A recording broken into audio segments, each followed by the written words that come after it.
వీడియోలో మనం మెయిన్గా మాట్లాడబోయే విషయం ఏంటంటే కూటమి ప్రభుత్వం పేద ప్రజలు అంటే ఇల్లు లేని ప్రజలు ఎవరైతే ఉన్నారో వాళ్ళందరికీ కూడా ఒక మంచి శుభవార్త చెప్పారు.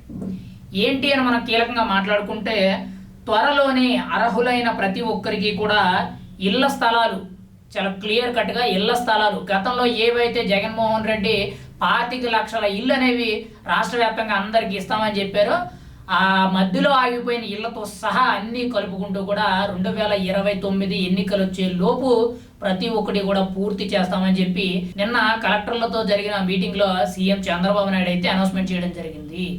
ఇక్కడ కీలకంగా చూసుకుంటే ప్రతి ఒక్కరికి కూడా ఇల్లు లేని ప్రతి ఒక్కరికి కూడా ఇల్లు నిర్మిస్తాం, గతంలో ఏవైతే తప్పిదాలు జరిగినాయో అవన్నీ కూడా బయటకు తీసి పూర్తి పునరాలోచనతో ప్రతి ఒక్కటి కూడా సమగ్రంగా ట్రాన్స్పరెంట్గా జరిగే విధంగా ఒక కీలకమైన నిర్ణయాలు తీసుకుంటామని చెప్పడం జరిగింది.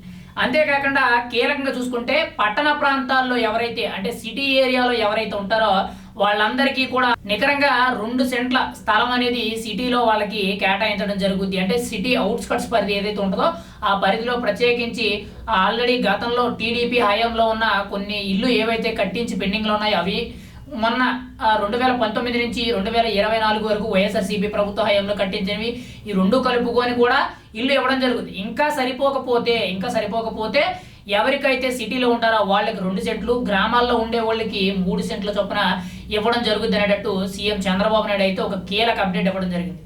అంతేకాకుండా ఇక్కడ కీలకంగా చూసుకుంటే చేనేత కార్మికులు ఎవరైతే ఉన్నారో వారికి, ఎస్సీలు ఎవరైతే ఉన్నారో వారికి వీళ్ళకి స్థలాలు ఇచ్చిందే కాక వాళ్ళకి వీలైతే ఒక 50,000 రూపాయలు ఆర్థిక సహాయం అనేది కూడా చేయడం జరుగుతుంది అనేటట్టు సీఎం చంద్రబాబు నాయుడు చెప్పడం జరిగింది. ఇంకా ఎస్టీ కులస్తులు ఎవరైతే ఉన్నారో వాళ్ళకి 75,000 వరకు కూడా ఇచ్చే అవకాశం ఉంది అనేటట్టు స్వయంగా సీఎం చంద్రబాబు నాయుడు చెప్పడం జరిగింది. అంటే ఇక్కడ కీలకంగా చూసుకుంటే గత 5 ఏళ్ళు కూడా ఎంతో మందికి ఇల్లు కట్టిస్తామని చెప్పి భూములు సేకరించడం, ఇల్లు కట్టడం కొంతవరకు జరిగింది. 25 లక్షల ఇల్లు అంటే దాదాపుగా ఒక 5 లక్షలు 6 లక్షల వరకు మాత్రమే పూర్తయింది. మిగిలిన నీటిలో కూడా అన్ని కూడా అర్ధాంతరంగా ఆగిపోవడాలు లేదనంటే ఏదో ఒక ఇష్యూ వచ్చి తేడా రావడాలు జరిగినాయి. పైగా భారీ అవినీతి జరిగిందనేది కూడా చాలా వరకు కూడా చాలా పెద్ద ఎత్తున వస్తున్న వార్తలు. పైగా గతంలోనే కొద్ది రోజుల కిందటే దాని మీద సిఐడి ఎంక్వైరీలు వేయడం, ఈడీ ఎంక్వైరీలు వేయడం జరిగింది. అయితే ఇప్పుడు అవన్నీ కూడా కీలకంగా చూసుకుంటే అంటే గతంలో ఏవైతే పెండింగ్ ఉండిపోయినాయో అవన్నీ కూడా పూర్తి లెక్కలు అనేవి తీసుకోవడం జరుగుద్ది.